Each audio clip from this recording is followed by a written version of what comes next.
We're recording now. Today, guys. Today. I just had a little smoothie I made for myself a while ago. It was great. Got mango and raspberry, and I used soy milk instead of normal milk this time. It's amazing. Um, Recently, I think it's maybe a couple years ago. I'm 29 now, right? And it's only when I turned 26 that I found out that that I am lactose intolerant. I can't drink milk and digest it quite well. I think I can drink it, but the consequence is severe, right? I'm gonna be bloated. I don't hallucinate, which is good, but I'll probably fart all day. It's not pleasant. I'll have to hold it back in public. And I didn't know it was lactose intolerant. I thought it was just some sort of I don't know what I was thinking. I never thought I didn't even know much about lactose intolerance. So back then I thought it was just maybe it's bad milk. I always here's the thing. I always buy the freshest milk back then because I thought it's because milk go bad so easily. They last for a couple of days after you open it up. So I always wonder if it's something to do with milk going bad. That's why I can't seem to digest them. I thought it's just if I keep buying the freshest milk, the new milk from the store, I'll be good. And it was never good, but I was just so persistent. I was in my head. And I think I was just stuck with it. Like I always thought like it was just not fresh enough. I never turn around and think, hey, maybe there's another reason for you not, being able to drink any milk at all. It's, no, I never thought that way. Like always it's about maybe if I get like some fresher milk. It well, in retrospect, now to think of it, it doesn't make sense because I was buying like milk that was made on that date. Like it couldn't get fresher than that. Well, it could if you're actually milking the milk yourself, milking the milk. If you're milking the cow yourself and directly drinking from there, when it just come out of the cow, I guess that's fresher. But the same date milk and it's still not fresh enough for your tummy, you're probably lactose intolerant. But I never thought that way. So all these years, I was just constantly drinking milk, constantly wondering, why can't I get fresh milk? This is frustrating. My stomach doesn't accept this. Guys, get moving, get quicker. Just bring me the freshest milk. And it was a health check that was done by my previous employer. And they sent me to a health check, and somehow I got a lactose intolerance result coming back to me. That was surprising. I never thought that way, but now I try to avoid all kinds of milk. I guess dairy products. I try to stay away from them, but I do enjoy occasional cheese. I still eat them, and in moderation. They don't affect me as much. But soy milk is pretty nice. It's actually went cheaper in Estonia. When I first got here, I remember like you can only buy soy milk in a very small section. Like there are not so many varieties of soy milk in Estonia compared to a wide range of milk you can choose from in the grocery store. They normally put those soy milk amongst vegan options in a very particular shelf. It was small, but now it's growing a little bit, but I don't think there's a lot of options yet. And the price has gone down. Like it used to be a little bit more expensive, and now I think it's well, they do a lot more promotion. I think the normal price maybe didn't change that much, but they do a lot more promotion these days. Like I'm normally seeing yellow tags.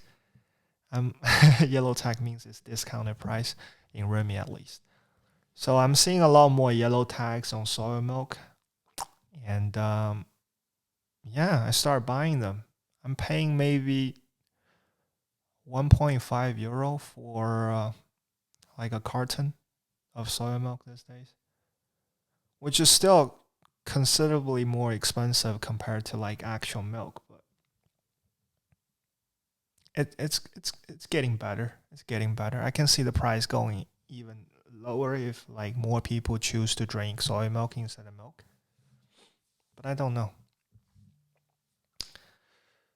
But yeah, these days I go a lot to the grocery store. I spend a lot of time cooking at home. There's not so much to do. Um, I don't know if you guys are aware of the COVID situation in Estonia. It's pretty gnarly. I don't know what's another word for it, but it's pretty gnarly. It's pretty out of hand. Um, we had a great summer. Every day we're getting like single digit numbers, new cases through the summer, maybe one or two cases here and there, and people were kind of going back to normal lives, traveling, going to the beach, working out, hanging out, and whatever. I didn't feel it at all. Like as for the urgency of getting isolated and staying alone and keeping it to yourself in the summer, no, like none of those feelings. Like it was just normal life. It was pre-COVID feeling. If you want to go for a walk, go for a walk. There was nobody wearing a mask outside. I was taking a regular walk on Pirita Promenade, and there were a lot of people holding hand, people like kids running bunch, and there were like wing surfers on the sea, on the Baltic Sea. Everything was just back to normality in last summer, and I was really happy about it. Like I had a lot of things planned out for 2021. I thought I would start, maybe thinking about planning a trip going back to China and see my family. I haven't seen my parents for quite some time now.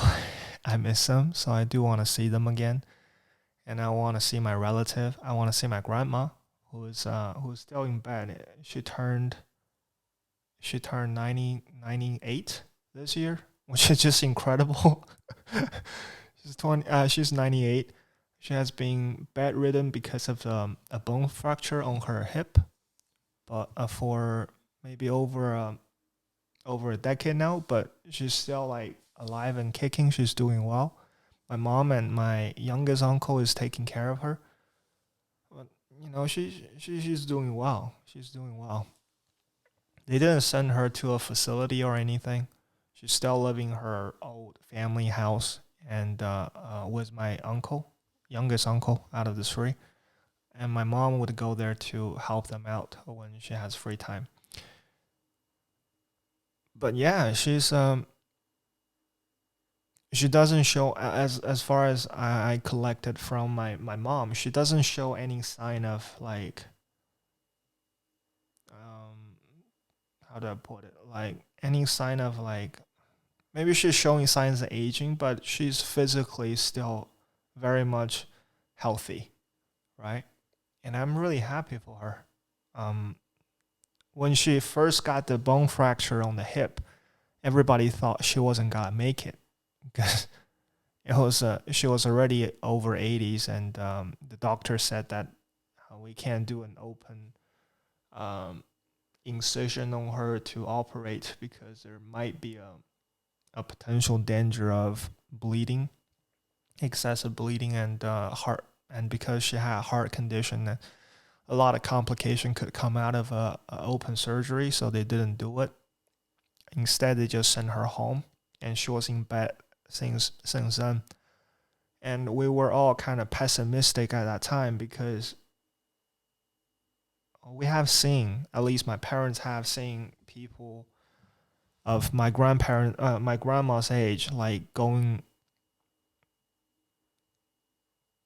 to bed. I mean, like become bedridden, or yeah, become unable to walk, and then they quickly kind of lose that vitality. I don't know if there's any scientific reason behind it, but I think there's the loss of mobility at an elderly age. For them, it was like it was somehow of a challenge, right? It was a big challenge for them. But for my grandma, she really, she really powered through. She was reading magazines when I was back home. When she first got injured, I was still at home, like finishing up high school. And at that time, she was like keeping herself busy. She was mentally all there. So we put like a little television set in her room, and we all had like a bunch of magazines that we used to read, a Reader's Digest, and my dad brought all those like we used to read to her, and she would read through all those magazines during her time, and then when she doesn't feel like reading anymore, she would just watch television or listen to it because her eyesight wasn't that well.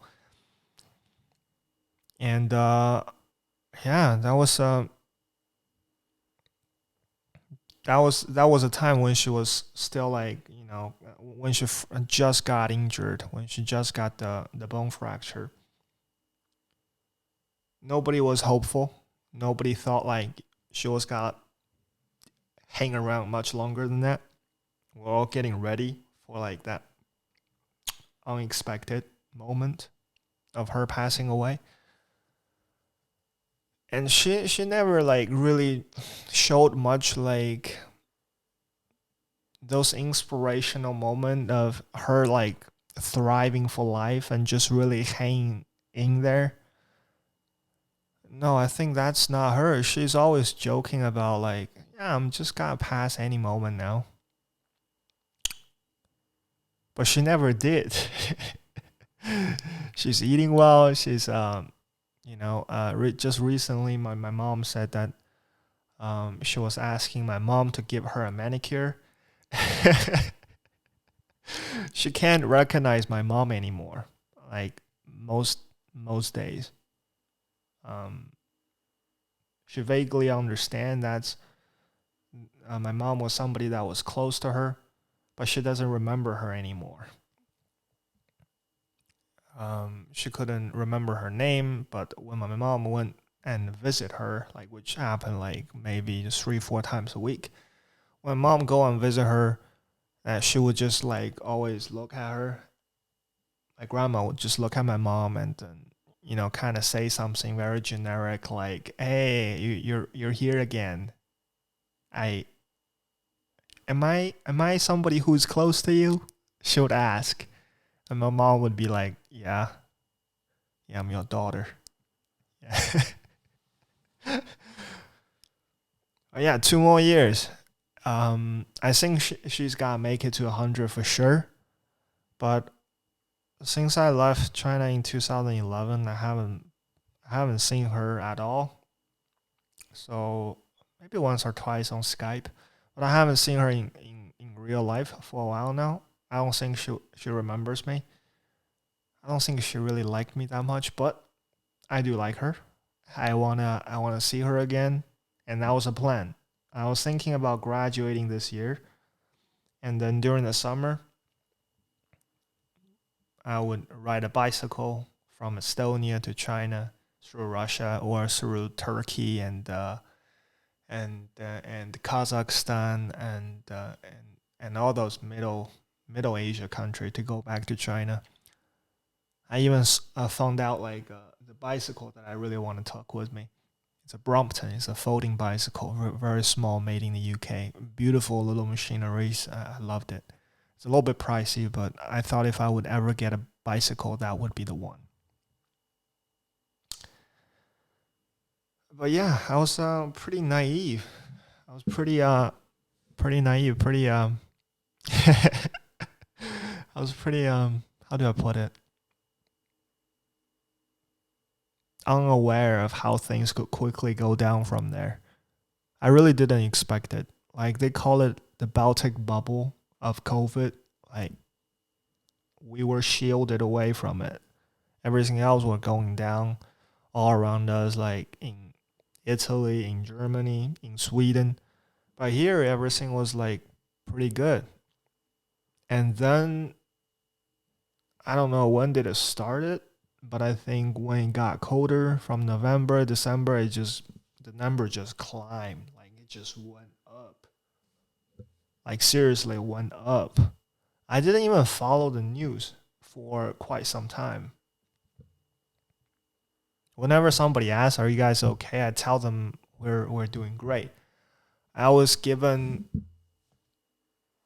like 200 um, masks, like disposable masks, those blue ones. You see everybody wearing. I was given 200 masks, 220 masks from my parents when there were first the outbreak outside of China last March, I think.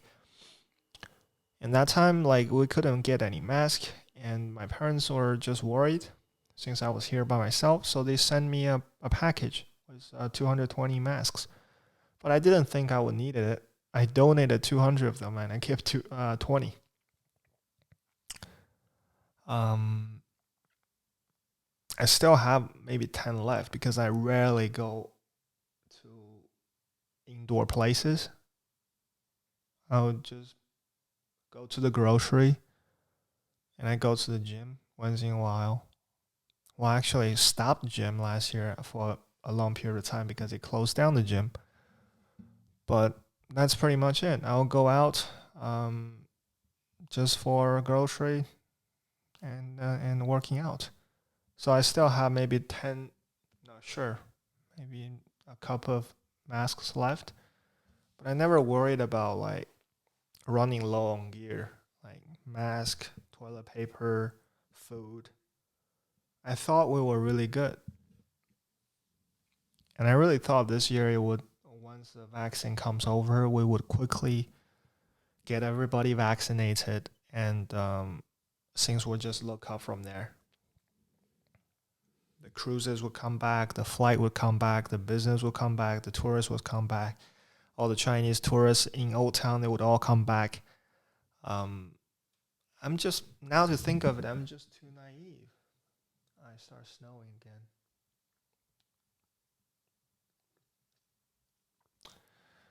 I was just really too naive. Like, now look at it. We have the vaccine, right?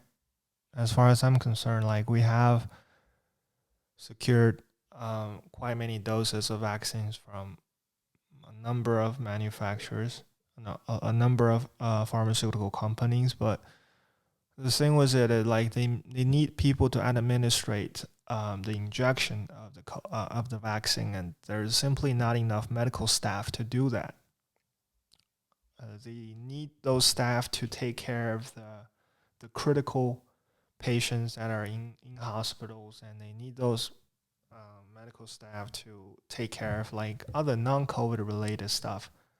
So it's limited resources we're working with here, and even though the rate that we're giving out the vaccine is not slow, but compared to the total population, now what? We're getting maybe 40,000 people fully vaccinated with 2 shots. We got 1.3 million roughly, right? If you want to get at least 60%, which is what they presume to achieve herd, what is that? Herd immunity, yeah. To get herd immunity, you need to have like at least 60% of the population vaccinated. So we're looking at least what 700,000 people. So it's 4 out of 700. No, 40 out of 700. It's a long way to go. We've been already vaccinating people for a couple months now. So at this rate, we're looking at a couple years until we could be totally vaccinated. And there's no Chinese tourists in Old Town. Nope. I wonder how those like Amber store I gotta survive, because as long as I remember, they used to tell me 60-70% of the sale goes to Chinese tourists. But yeah, now we have a new round of restriction. Um, a lot of restaurants are closed during the weekend. During the day, we could eat in the restaurant until 6 o'clock at night, but afterward, it's closed. Delivery service are still good. They're still good to go. But yeah, cinemas are closed. Entertainment are largely closed. I can still go to the gym. Gym are not closed. At least the one I'm using is not closed. But you can only do like personal training. There's no group training anymore, which, well, doesn't affect me all that much. I never did it. You don't have to wear a mask in the gym, but to get to the gym or when you're, changing, I believe, walking around in the gym, you need to wear a mask. It's considered public space, and it's working at a restricted capacity. So I believe at the moment it's 25% of the design capacity can be filled with people, and they have this a digital measurement every single time when you go there, and when you like swipe your card on the machine, and they will read how much capacity that the gym is currently operating at. If it's at the capacity, you'll have to wait. Or just go away. But because I go to the one in Vimsey and it's a little bit outside of Tallinn, it has never been at the capacity yet. It's always pretty empty, especially I go during the day. But what I don't understand is what's the logic behind like not wearing a mask when you're working out, which is just unfathomable, because if you're thinking about it, you're breathing heavily when you're working out. At least I do. There's a lot more droplet coming out of your mouth. Like, I would assume it's only reasonable for you to wear a mask when you're working out. It's really not that bad. Like, it's restricting the flow of air a little bit, yeah, of course, but you can still breathe quite easily. I don't think it's gonna stop you from breathing. So there's no reason to not enforce that restriction when you're inside. I think it will be a good practice if people all wear masks inside the gym, even though it's like at limited capacity, because I really think it's necessary. Right now, everything is pretty much necessary. But I don't know. I wear a mask. I know I look like a weirdo in there walking around, working out, huffing and puffing with my mask on, but I do it. I don't care how you look at me. I don't care what you think of me. It's something that I think is responsible. What I think is the right thing to do. But so far as I'm concerned, as far as I see, it's only me with a few personal trainer and occasional customers, I guess the gym goers that would wear a mask. Majority of the people are just not.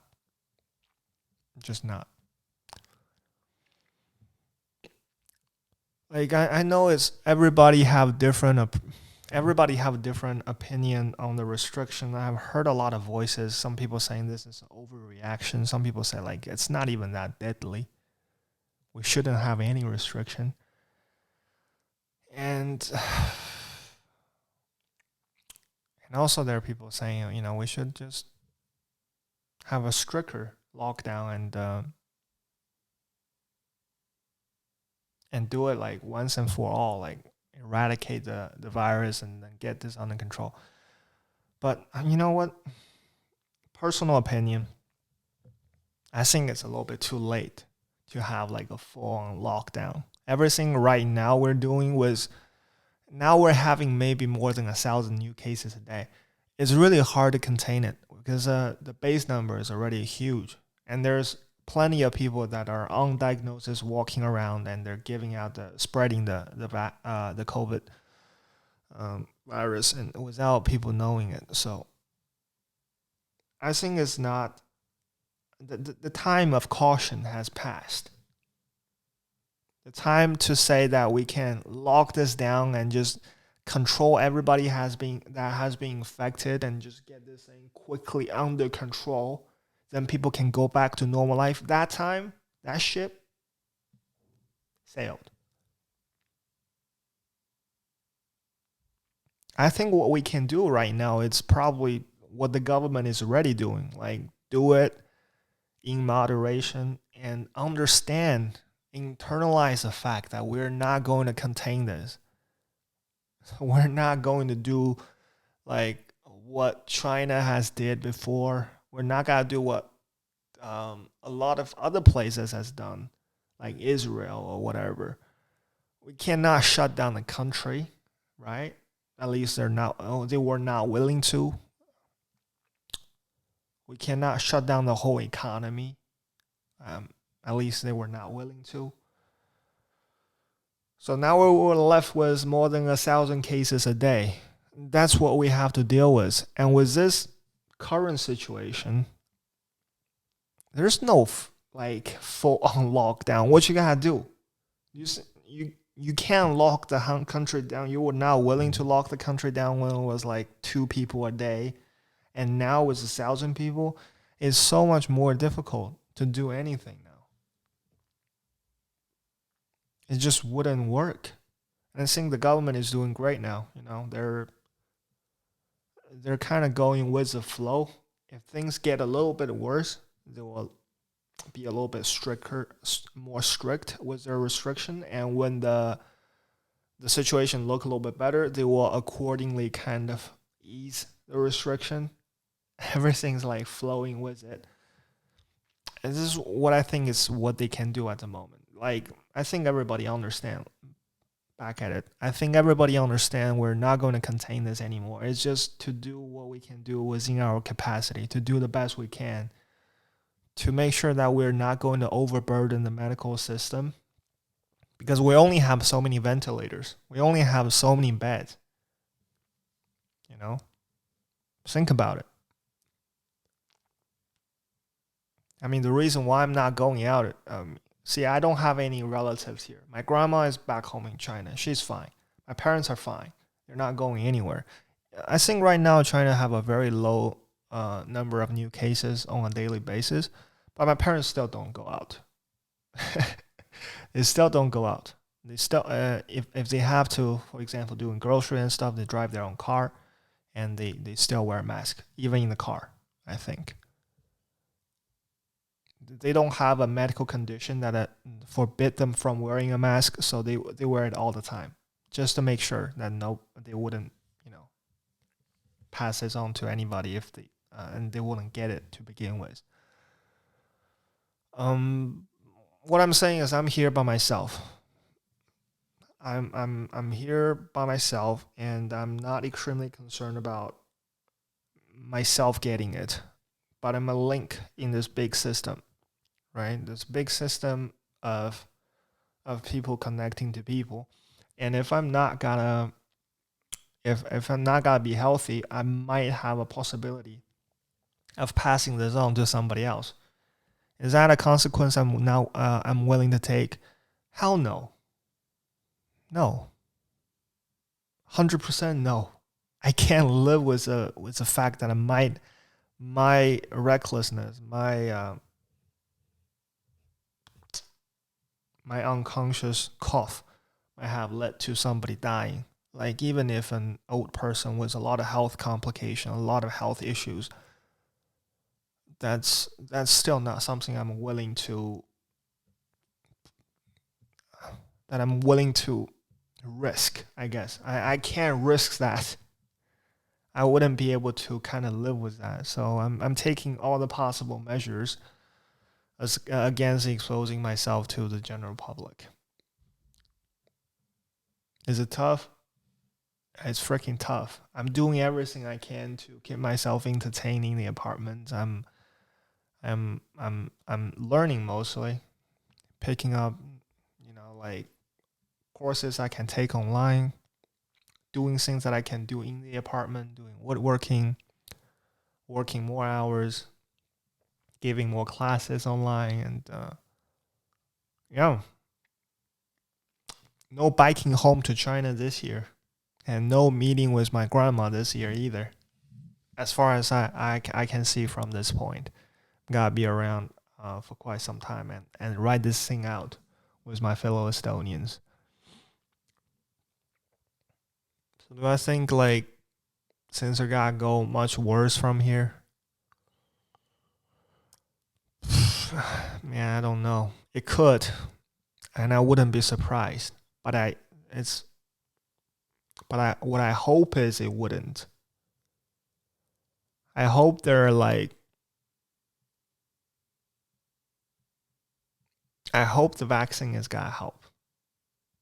That's that's um that's that. I hope it's gonna help. That's really it. Uh, but that fear, I feel like, has kind of dissipated. You know what I mean? Like when it first came, people were going maniac. There were people stocking up on toilet paper. I couldn't get toilet paper for a while. And a lot of things like the canned food were going low in stock in the grocery store. But now, like, even though the numbers are all time high in Estonia, and I read from the statistic, now we're number two of new cases per capita in whole EU, I believe. But people are not panicking. It's a pretty people have internalized it. They got used to the fact that we're gonna be living with this for a while. This is a healthy mentality as far as I'm concerned. Like that's a pretty healthy mentality. Like even in dire time like this, you need to be positive. You need to kind of know like, hey, we gotta do what we have to do. I admire that. I think that's the only way to do this. But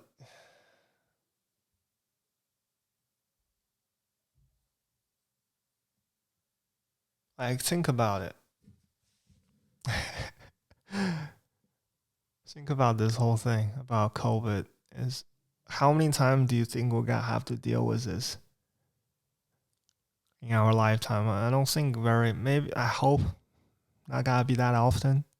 I've seen SARS in 2003 in China, and it was kind of, I was too young to understand the significance of it, but it was pretty hectic of a time. I believe there was no quarantine, as I don't remember that, but it was on the news all the time, and there were graphic images being broadcasted, and I remember that. But this time, the velocity of the event, it blew SARS situation out of the park. It really does.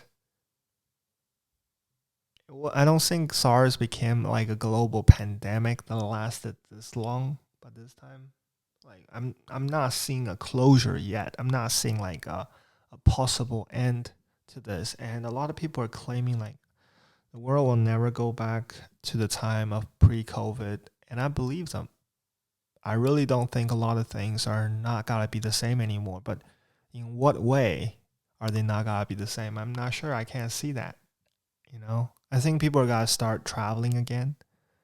I think people want to travel, and maybe there's kind of a revenge traveling because they were so trapped for such a long time. I think there will be a spike after this thing is under control.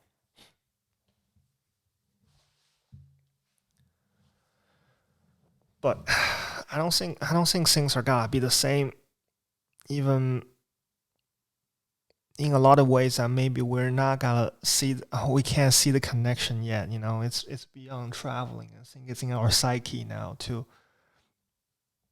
to have some certain kind of mechanism in place to subconsciously, I guess, to prepare for this kind of event, or consciously to prevent this kind of event. I think there will be sort of a mechanism in place now, after this whole COVID thing settled down. But I don't see it. I don't know how it's got to play out. But I'm looking forward to see what's the word it's got to come up to, after this.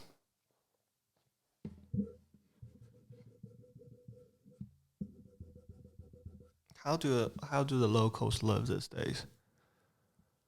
Um, Not so different, really. I think it's fascinating to see it, like, not so differently, really. I thought there would be a lot of like,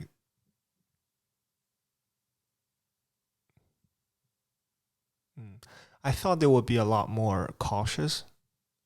Well, they're still cautious. I mean, to a certain extent. I wouldn't say the locals are not cautious about the COVID situation. They are, but there are ways around it, and I think it really shows what their priorities are.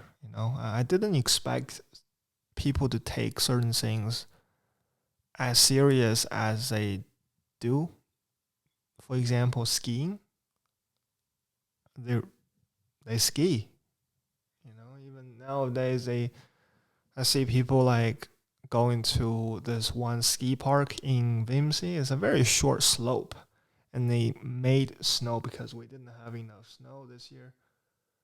Not enough for the snow, for the skiing.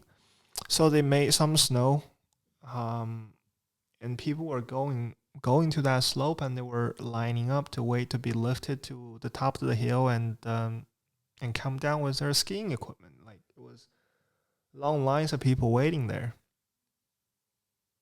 That's important, obviously.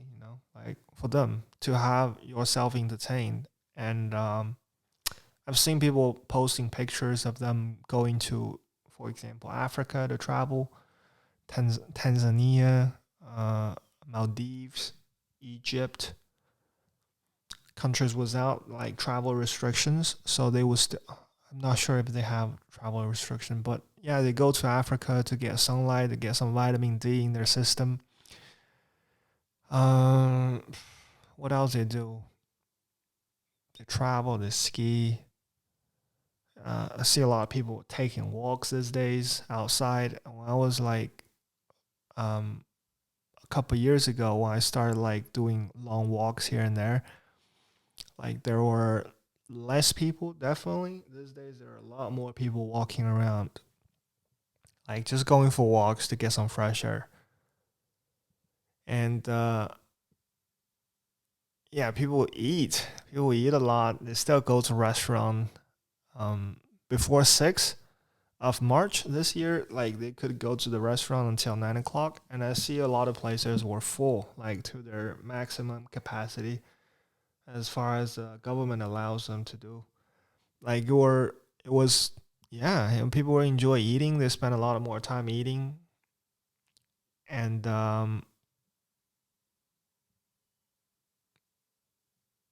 generally, I don't think life quality. I don't think the life quality has decreased. I think it's pretty much still up there, which is cool. I didn't expect that. I thought, somehow people had to sacrifice, but yeah, things are good.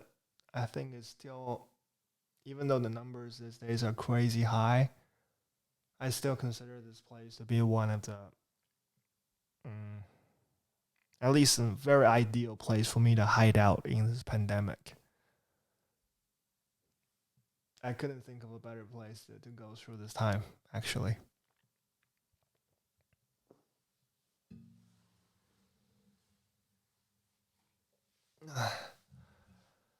What else? What else?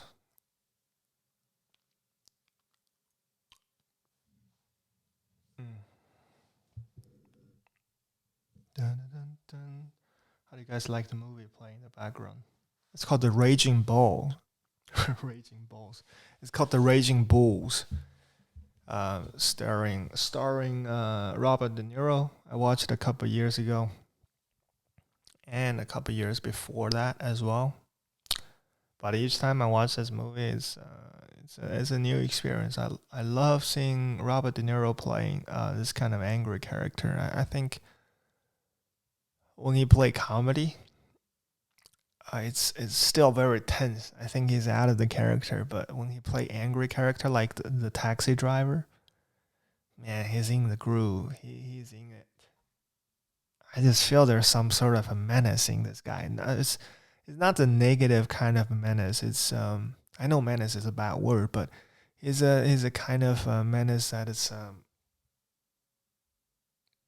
on a mission, that is looking after some sort of a twisted good cause that they believe is good, but actually is pretty bad for everybody else. But they're committed. That I appreciate those. If you're committed and you're honest, even though you're menacing, even though you're kind of a bad guy, it's cool. As long as you can justify those twisted ideologies of yours. If you can justify it, if you commit to it, and you actually believe it, if you actually believe it's the right way to go, or it's the only way to go, that's gotta win my heart. But you gotta commit. I think most of the time when people do bad things or nasty stuff, it's because they know they're doing a bad thing, and they don't commit to it. They kind of do it just because they want something out of it. It's a mean to an end. It's a tool. But as long as the goal is achieved, they will give away, they will throw away the tool as soon as possible, because they find that disgraceful tool. They know it's not a good tool. They know it's nasty. For example, somebody robbing a bank. Robbing a bank is not the goal.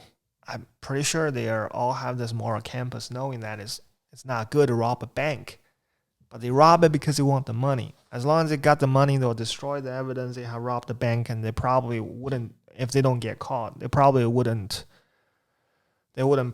tell people they robbed the bank. They will forget about the whole thing. They will forget about the whole event, and they will live like as low key of a life as possible while living well off with the money they robbed. But those are nasty because they don't believe what they did. They don't believe robbing the bank. But imagine this hypothetical scenario, okay? Imagine somebody who robbed a bank and that's it. They don't want the money. They just want to rob a bank. Like, that's it.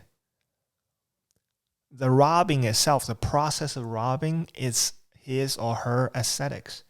That's their whole mission. Like, I just want to rob it, and whatever come out of it, I don't care. If there's a robber or a bank robber like that, I would feel a certain type of way about this character. I mean, at least not negative, like not entirely negative. I know I'm not endorsing violence. I'm not endorsing robbing a bank. Please don't take me wrong. I'm saying that if they actually don't want money, that makes them an ideal villain for a movie because of the commitment. That's a purest form of a villain. It's when they commit to a bad cause without wanting to profiting out of it for their personal gains. It's bigger than that. It's their aesthetic. It's their ideology. It's something they fight for, something they want, and that's honorable. At least in the context of aesthetics, it's honorable aesthetics because they committed to it. I think this very evident in this one Batman movie where Heath Ledger played the Joker. Remember, he burned like a pile of cash and then just slid it down when there was flame behind him. It was a moment of reckoning. Like, I was looking at it and think this so far could be the purest villain I have seen. Like, it's not about the money. Rest in peace, Heath Ledger. Look at the snow. Jesus.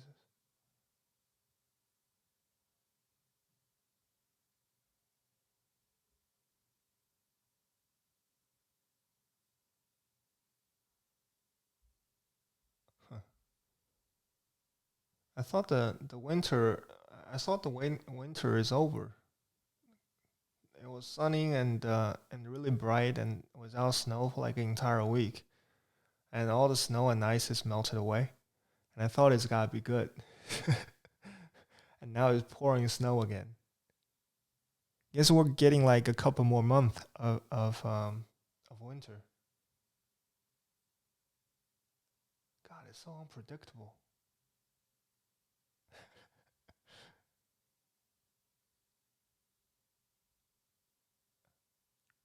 Crazy stuff. Crazy stuff.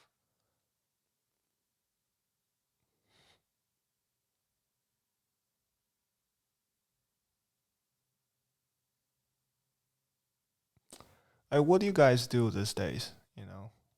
What do you guys do like when you have free time and if you're quarantined, if you're staying home a lot? Like, has life significantly changed? Like, is it for the better, for the worse, or what? How do you feel about it? Like, could it go on like this for a couple more years and you're gonna be okay with it? I mean, hypothetically, if I were to stay at home indefinitely, I would see some serious troubling thoughts growing in my head. I already have them. I already start to think like this is not an ideal living arrangement, to be isolated, to be cut away from society, and to dwell at home on your own most of the time. I just think it's not ideal, but I try to make it work. And under a certain time frame, if there is a limit to it, right? I think there's a limit to it. The limit I hypothetically imagine that I can take is probably 2 months. Well, 2 months. It's probably 2 years. If I have to do this for 2 years, I can do it. Anything over 2 years, it'll be disastrous. It will be pretty bad. Like, I wasn't even traveling all that much before COVID, and I wasn't even getting that much social interactions before COVID. But here's the interesting thing with my psyche, is that when it's an option, I might choose not to exploit it. I might use to not to use it, but it remains an option, right? It's always there, and I have that confidence. I have that feeling. If I were ever to want it, I could get it. But now is when somebody tell you you just can't, even if you want it, you can't, and that becomes something that I really want. When the moment it becomes something I can't get, even if I want to, when somebody take away the choice, or when some event like the COVID take away a lot of choices that I used to have, like that become a huge issue. That become a huge issue because the urge of wanting it suddenly just I don't know how to describe it. It just bursted. I just want it now. Like, I don't care if I wanted it before. I don't care if I didn't need it before. Now I want it because the option is gone. Like the moment somebody take away, the moment something take away the option, it set me to a panic mode that I want to retrieve it. I want to have it back. It's just, I don't know if it's just me, but that's how I operate. I want to have the options open. I want to keep the options open. Keep all the options open. But yeah, let's. I know. I don't talk about the comparison. I don't like comparing Estonia to my native China all that much. It's because I don't know how to compare things. Um, some people say you can compare an apple to a pear. I don't think so. I think that they're uncomparable. At least not to me. I don't think they're comparable. If you really, really are emotionally invested in both the pear and the apple, if you really get to the depth of it, if you really understand what they are, if you really take your time to appreciate. I'm not saying like you really take your time to like them. I'm just you really take your time to appreciate the uniqueness of both an apple and a pear. I don't think you wanna. I don't think you would even want to compare them, because then all your energy, all your kind of mental strength went to one thing. It's appreciating their differences, appreciating their individuality, the way they are, and that appreciation is beyond judgment. That appreciation is not about like saying this is what I think is good about this place and that's what I think is bad about the place. You would forget about that. To use like a cliche expression that we often see on social media is these days, it's called a ride or die, right? It's not rationality at play here. We're talking about investment. It's not even affection. I think a lot of people have this what they call love and hate relationship with a place, with a thing, with a person. It's not about a pure form of affection. It's that affection is very simple, right? It's as you like something, you have a preference for it. But I'm talking about in investment, emotional investment in something from a way more complex kind of emotional place. We're talking about you like it, you don't like it, you kind of feel like you're connected to it, but you're feeling like you're not a part of it. You feel there's so many things you disagree with it, but at the same time you also have so many things you feel like it's already pre-programmed in your head. You want to fight away from it, but you always come back to it. It's almost like my relationship with my parents. The same goes to my relationship with China. And growingly, it started to feel like my relationship with Estonia. As as well, the more I live here, the more this place do feel like I wouldn't start like being so affectionately call it home. But the more I live here, the more I feel like I belong here. The more I feel like the reason why I'm here is because I'm here. It's beyond reason now. It's just I'm here, and it all makes sense.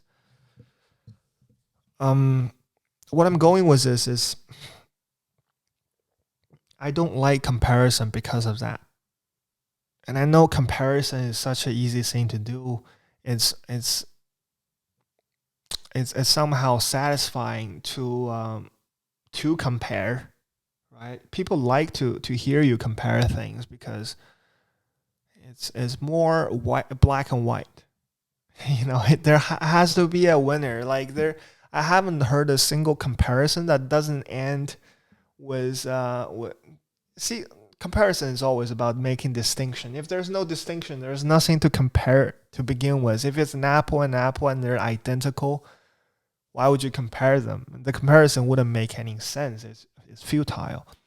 Only when you're aware or you have shared this awareness with somebody else that you think there are certain kind of differences with one to another, there's this distinction of this and that, then you begin the comparison. And the end result is always inevitably black and white. That's the nature of distinction.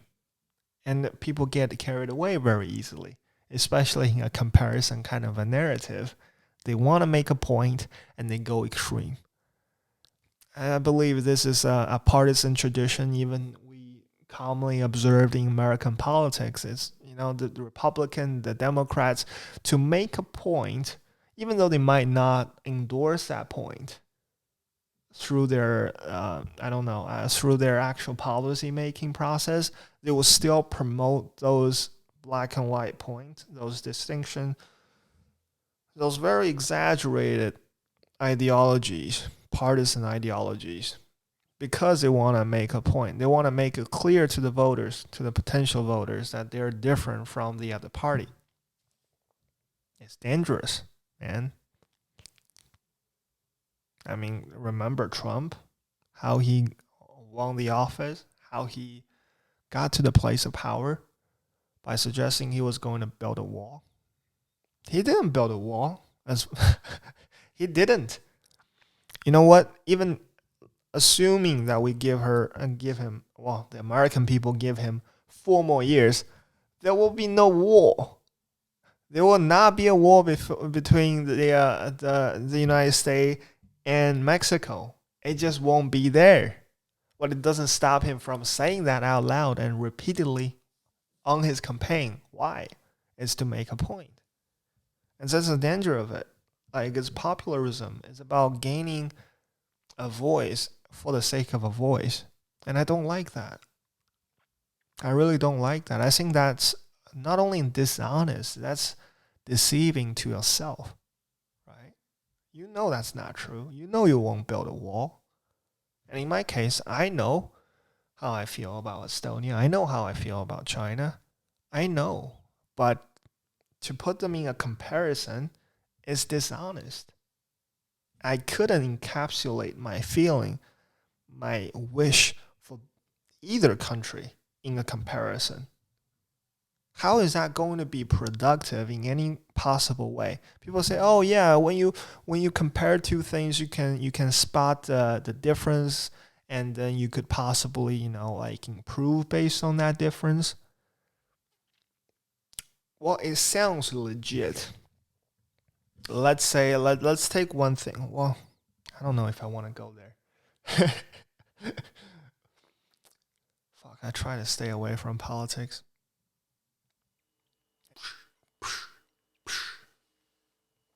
Yeah, I don't really talk about politics, do I? I don't. I stay away from it. Because I think it's not my aesthetic to talk about it. It's not my aesthetics. It's not my preference to talk about the current issue of the world from that angle, because I think it's just one angle. There are so many angles. Politics is one angle. And I think it's not a pretty angle. It's not a sophisticated, it's not a preferred angle of mine. I don't like that angle. I think it's lacking beauty. I think it's lacking subtlety. It's not very sophisticated.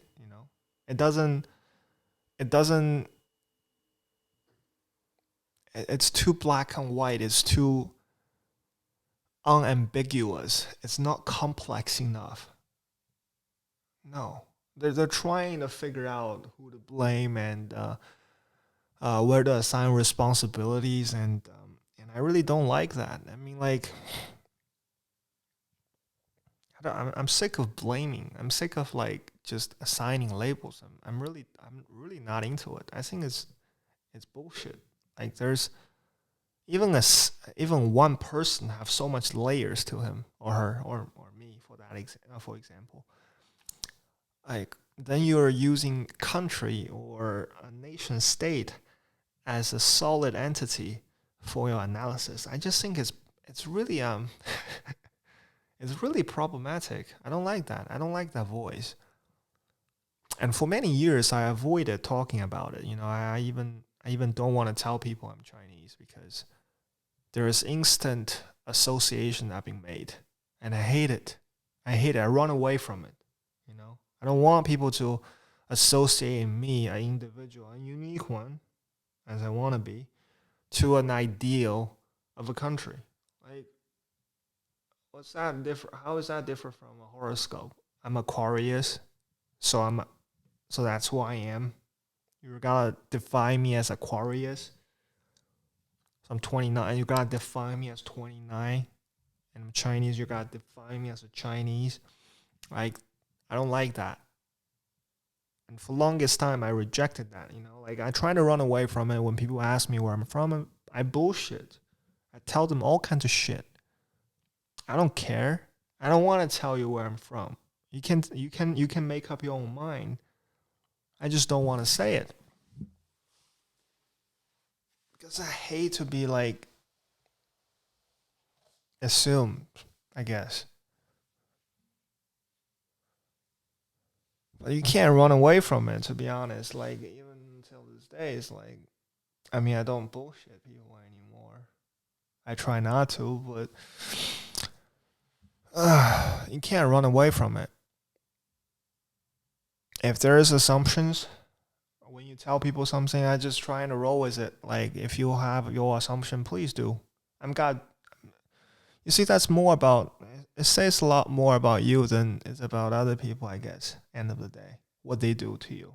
I mean, if you say something and they react a certain way, again, the ball is back to you now, right? When you first tell them something, that's you hitting the ball towards them, and now they give you the reaction, whatever assumption they might have, whatever reaction they might have, they already hit the ball back to you. So now it's your time to play.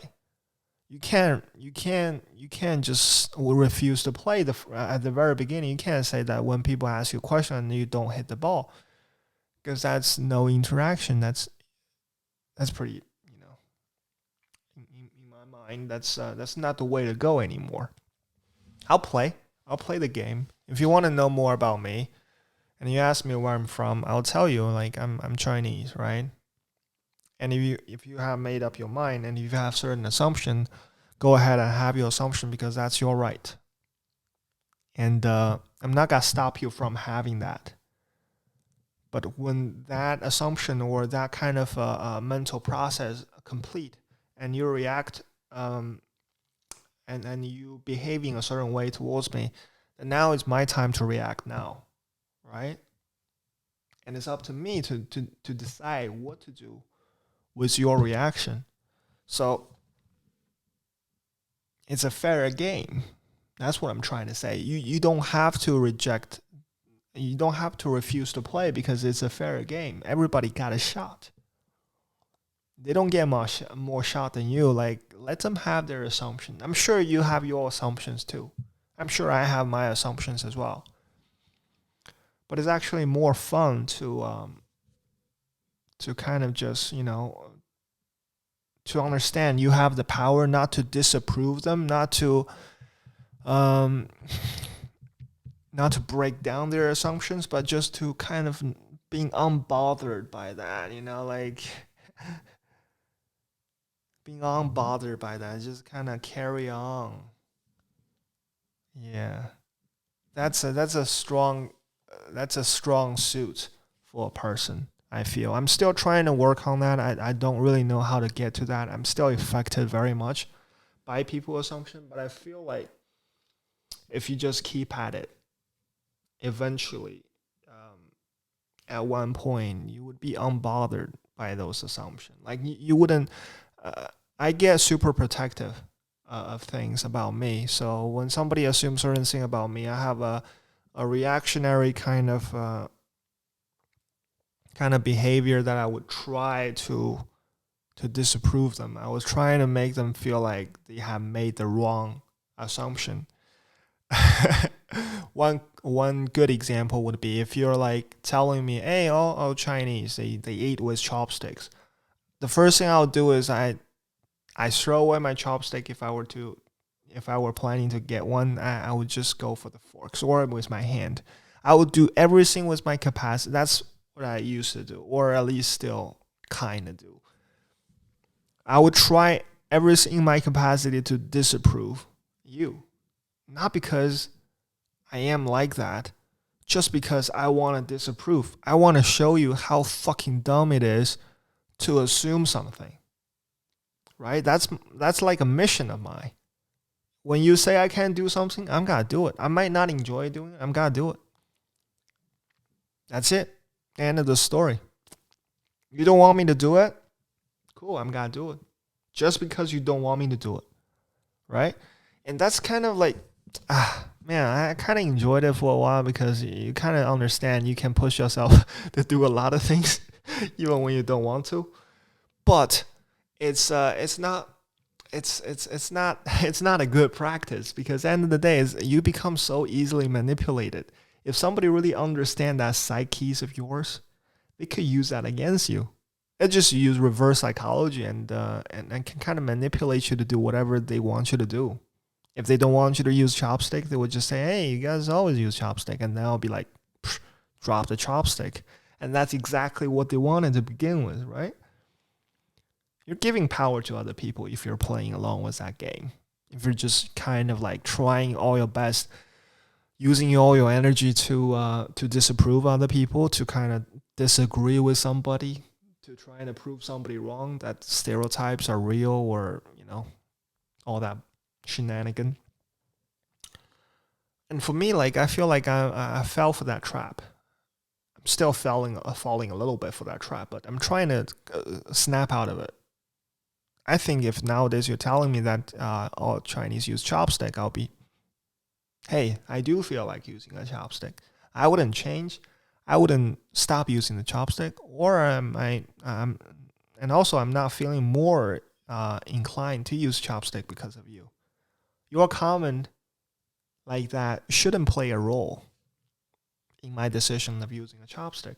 If I want to use it today, I will use it. If I don't feel like using it, I will not use it.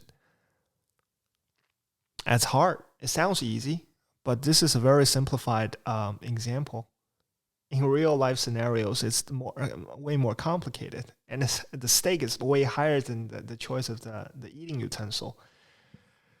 So I'm still working on it. I'm working on that ability to kind of sustain my, I guess, my commitment to myself.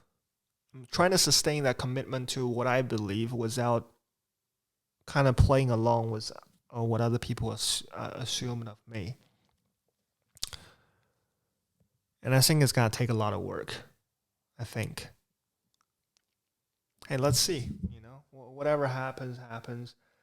And we have a long quarantine to figure it out. Right now, I started teaching Chinese online.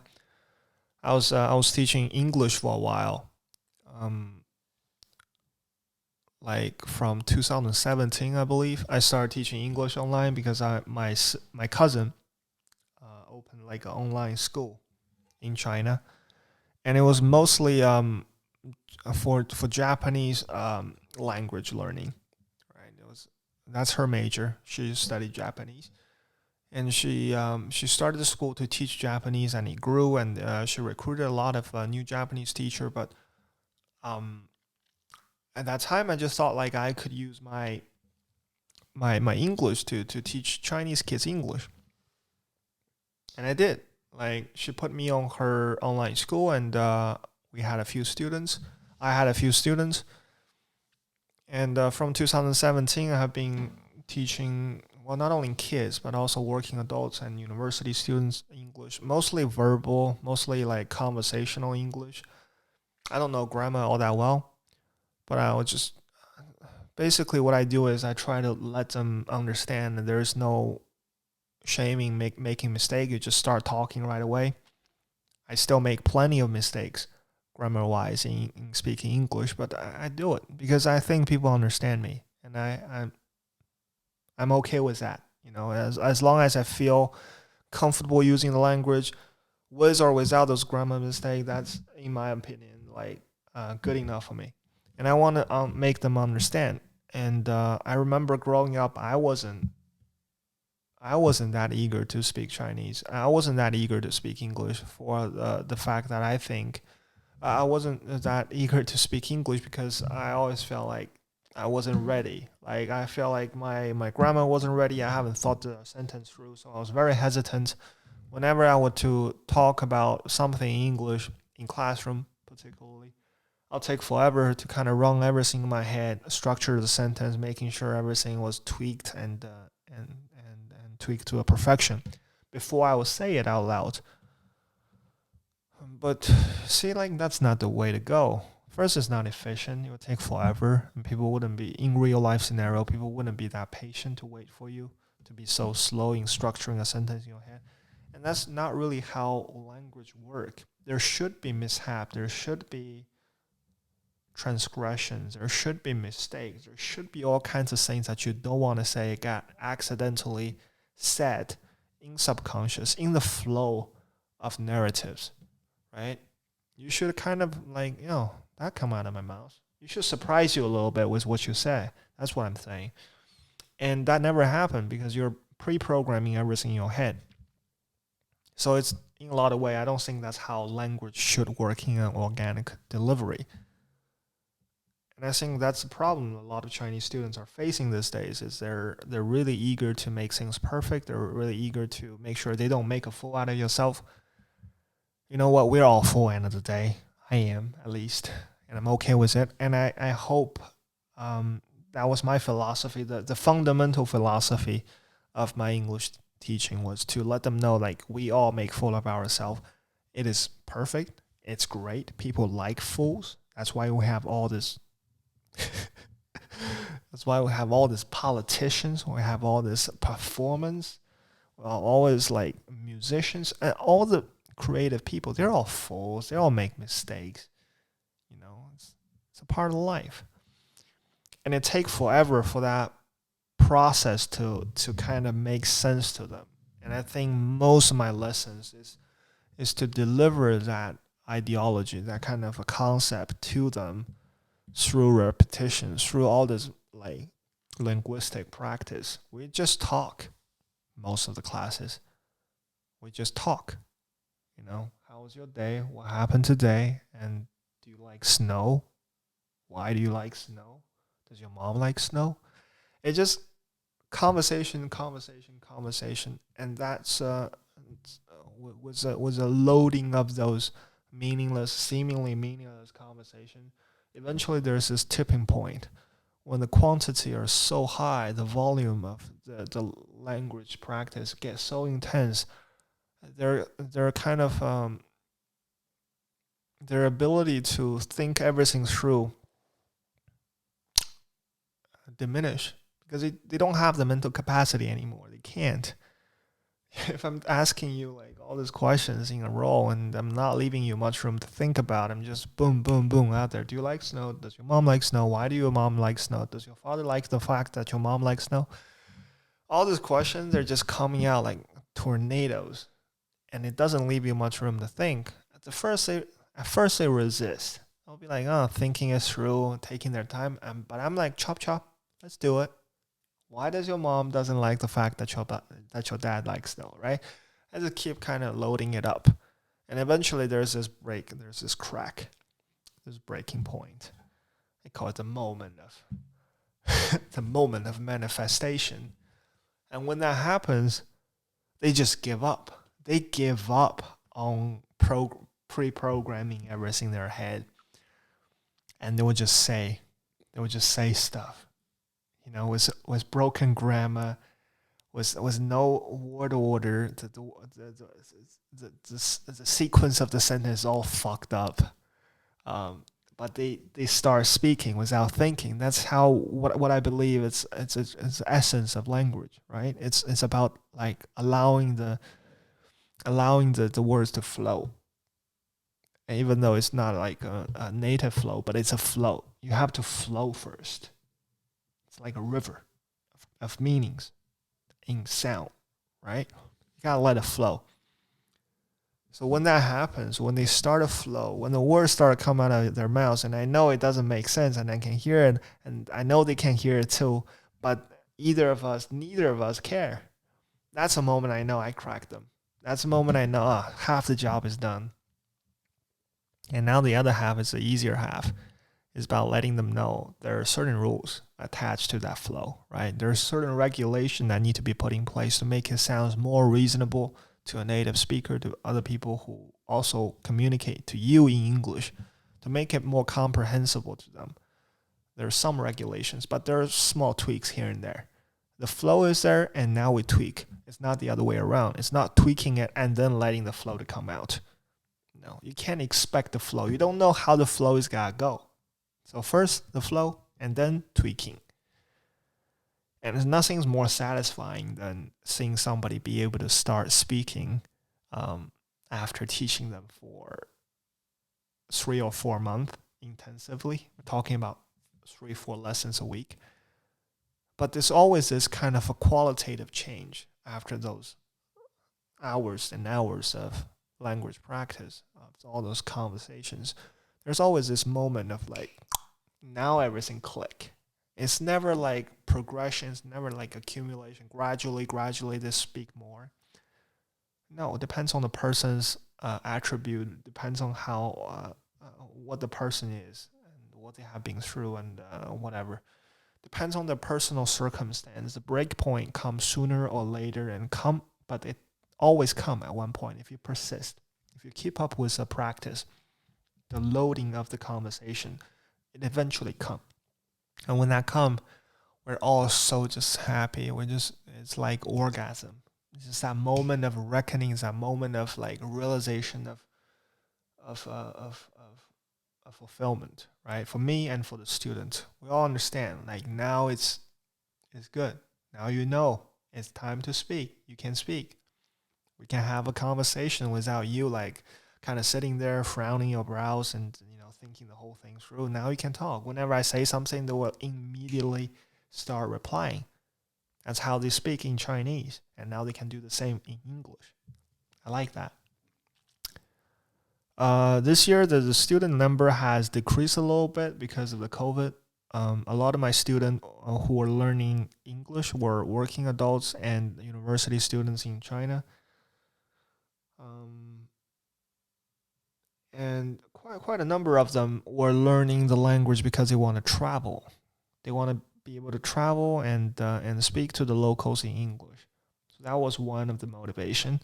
But because of the whole COVID situation, a lot of people know that they won't be traveling for a while. So, well, naturally, they don't want to learn English anymore. You don't really need English in China. You can live quite comfortably without it. So, yeah, I lost quite a few students, and I felt like, you know what, I'm gonna start teaching. I'm gonna do the other way around. Maybe I could teach foreigners Chinese because I'm pretty fascinated with the language of Chinese as well. I'm okay with it. I'm not particularly good. I think when it comes to language, I'm not the most talented guy out there. No, not even close. It take me a very long time to get a grasp of how language work or how to kind of say what I want to say or just be reasonable, I guess. Be rationalized, be comprehensible.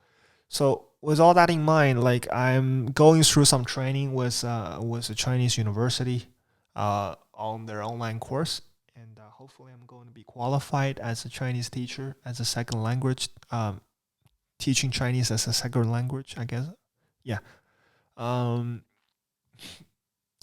in half a year, I've already been through like the first 2 months of the course of the certificate, and I have maybe 4 months to go, and then I'll be qualified. And it's far more complicated than I thought it would be because I acquired English as a second language, and the process was very much like controlled. It wasn't like natural. It wasn't like the acquisition of your native tongue. It wasn't just given to you, right? And you weren't like embedded in it. You have to kind of go out and reach out and grasp and grab it.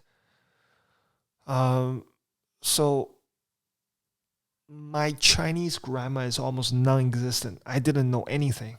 Like I probably learned a little bit in school, but you just forget about it because it comes so natural to you. You don't even think about it. Like this is how I'm supposed to say the sentence. Is there a law behind? There's certain grammar that dictate this usage of the sentence, the structure of the sentence. I don't care. I don't know, and I don't even want to know. But now because I want to communicate the rationale behind the structuring sentences a certain way to students who have limited knowledge or non-native knowledge of Chinese. I need to be able to um, systematically structure it within a grand narrative of grammar. I need to let them know the reason why I say 小明今天早上去了美国，小明今天早上坐船去了美国，或者小明今天早上坐飞机去了美国. They're different. I need to let them know why do we say it like the way we said it, right? And it's beautiful. It's kind of like I'm seeing the language, the Mandarin Chinese, I guess. I'm seeing the language of Mandarin Chinese from a totally different new angle, and I'm liking it. It's so strange to see, wow, this is what a foreigner have to go through when they learn your native tongue. This is what they go through. They gotta learn this.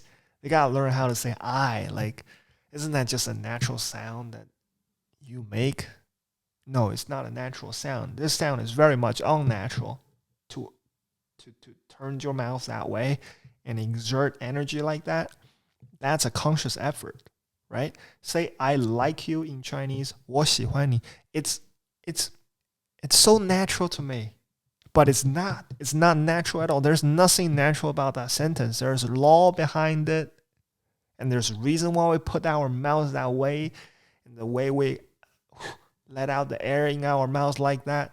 Everything is, there's a reason and there's a purpose. And it's fascinating. And I look forward to start teaching more Chinese. I'm not seeing a China dominance of the world anytime soon, but I do think more and more people are gonna be interested in learning the language, and I want to be a part of that journey. And I take pride in teaching English, so I think maybe there will be a similar kind of experience if I start teaching Chinese, or maybe it will be a different. I don't know. But yeah, that's a current goal I want to accomplish, is to get some students and start teaching. So if any of you interested in learning Chinese, don't worry. I get you covered. Reach out to me. You know how to contact me. Find me on Instagram, Facebook, whatever. And we can have Chinese lessons in case you want to move to China and start a career there or do whatever. It's a big country. We got 1.3 billion people, or even more, I think. Fascinating, isn't it? 1,000 times. I know I said I don't like to compare, but hey, I'm inconsistent. I'm human. It's 1,000 times more population in Estonia. Imagine putting one Estonia and on the other side there's 1,000 Chinese. One Estonian, 1,000 Chinese. One Estonian, 1,000 Chinese. Isn't that insane, right? If you learn Chinese, you could talk to 1.3 billion people. Close to that. Yeah.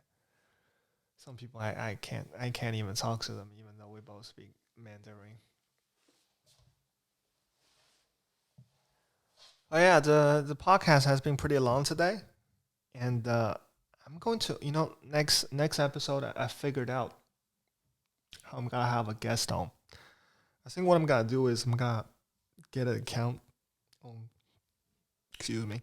I'm gonna get an account on Google Hangout or Zoom, and I don't have to get people over. I'm hesitant of, like, I already have quite a few candidates I want to bring on the show. That I would be eager to talk to them about stuff. I'm just so hesitant about, like, getting them out there and do it face to face, because I really don't want to. I don't want to be a part of the problem, like I said. But if I get to do it online, let me figure it out. If next week is still me, you gotta have to live with me for one more week. I'm gonna be mumbling around with my personal stuff of my personal interest. But if not, we might get some guest. All right, second episode of second episode of second season of Never Off the Boat. Never Off the Boat. You know what? I think I'm yeah. I think we're never out. We're really never gonna be off this boat. It's an arc. All right, guys. Take care. Keep punching. Keep getting throw those punches and fight for your life. Fight for your dreams and whatever. I'll see you next week.